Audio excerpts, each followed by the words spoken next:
All right, here we go. Week 14. How was Labor Day for you, Jess? Well, pretty poor, John. It's, I had 1 and 3 rather, coming off of a 0-4 week last week. Good God, after that third game, I just thought to myself, why am I such a loser this season? Well, your father was a loser, and his father, and his father. It's genetic, man. Yeah, well, good thing you're hosting the show, John. I'm supposed to be the expert, but gosh, I'm worried I'm going to get fired. Okay, picture this scenario.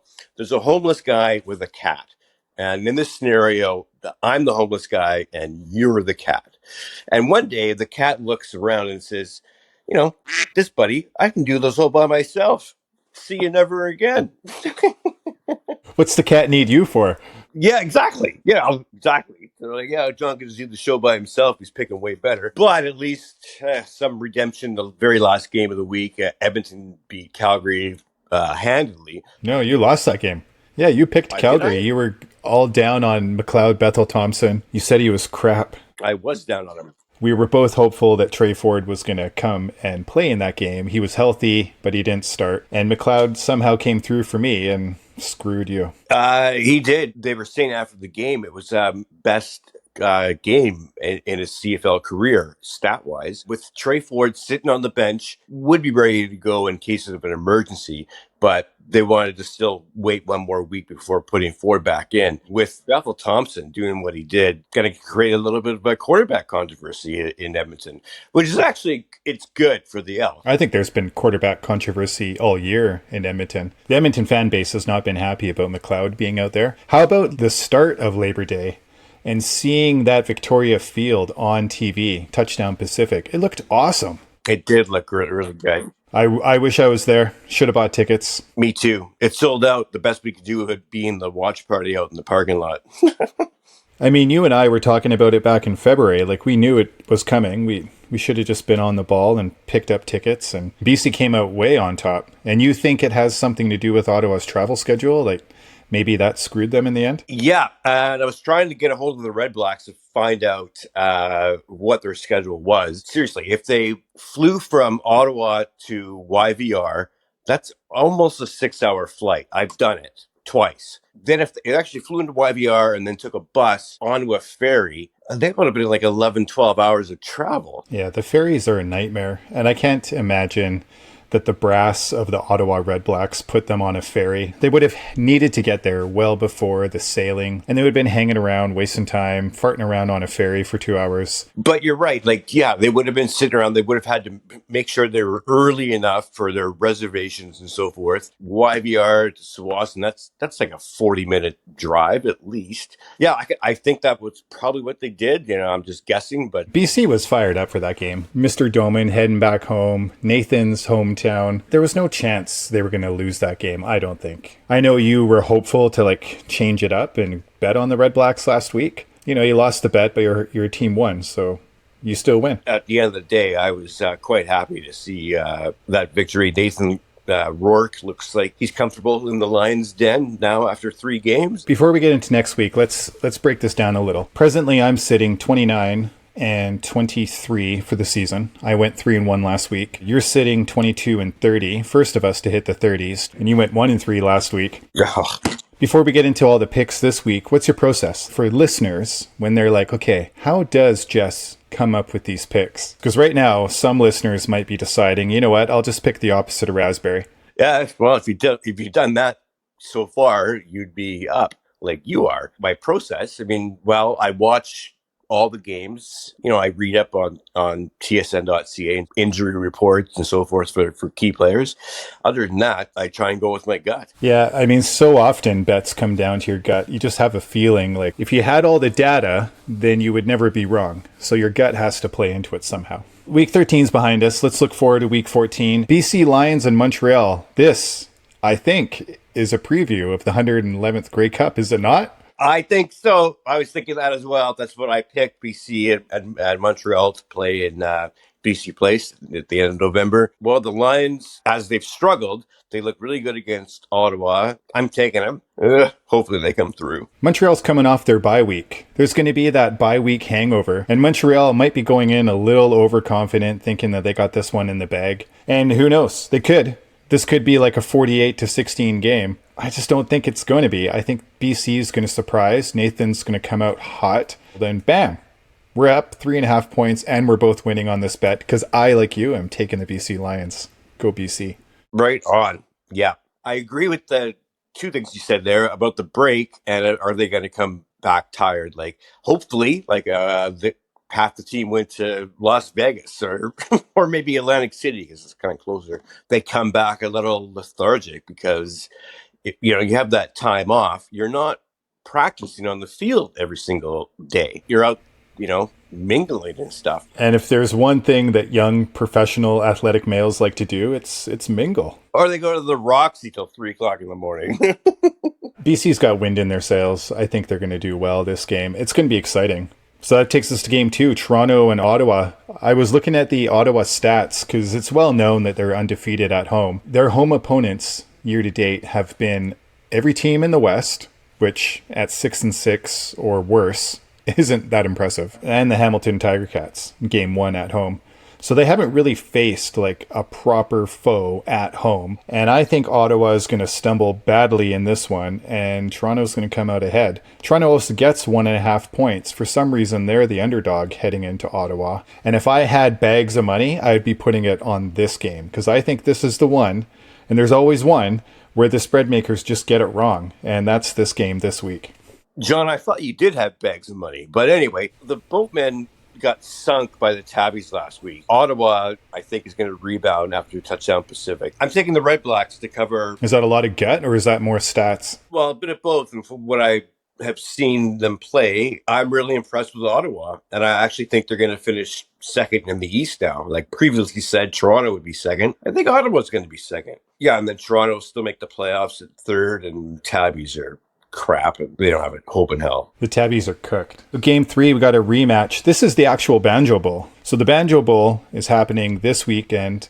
Saskatchewan is the underdog heading into Winnipeg. Winnipeg looks really banged up. I don't think they have a quarterback. I think Big Hill's out. It's a bit surprising that Saskatchewan isn't the favorite, and they're actually getting points in this game. It's hard to beat a team twice. I got to go with Saskatchewan. I don't think the Winnipeg Blue Bombers are going to beat them twice. This upcoming game is the real Banjo Bowl. And it's funny because my next door neighbor is a huge Bombers fan, even though he's from Vancouver. His wife is from Regina. My friend next door was calling that game on Labor Day weekend the Banjo Bowl. But no, the real Banjo Bowl is in Winnipeg, not Regina. It could be in both places. What's the difference? I haven't been to either city. You've been to both, eh? Yeah.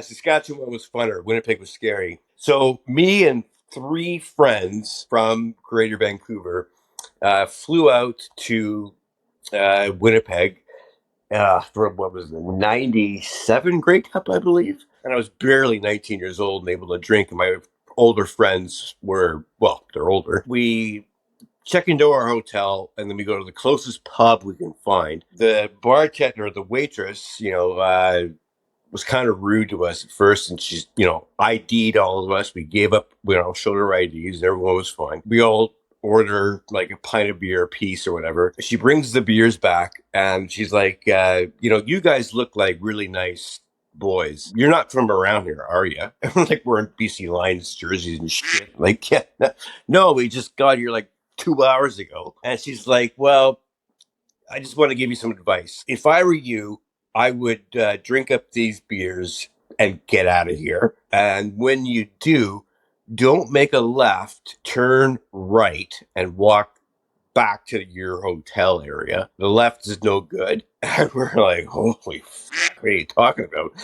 And then she says, if you go to the washroom before you leave, bring a friend with you. 2 of you go in together. I don't think any of us drank a beer faster than that. Whereas in Saskatchewan's Grey Cup, my buddy and I went to the parade, and there was a guy on a horse that went into the beer garden and grabbed a beer on the horse. He didn't even get off the horse. Who are you picking on this game? I'm taking the Bombers to cover the 2.5 points. Even though they have no quarterback, like who's going to be starting for them? I don't know. I don't care. I mean, they are the mediocre Saskatchewan Roughriders, more so this season than ever. Yeah, final game of the triple header on Saturday. Yeah, triple header on Saturday, so no Sunday games. They don't want to go up against the NFL. Correct. So the Lions are going up against the NFL on Friday. There's an extra NFL game this Friday. Oh, really? The Calgary Stampeders are heading into this final game on Saturday for Week 14 with an extra 2.5 points.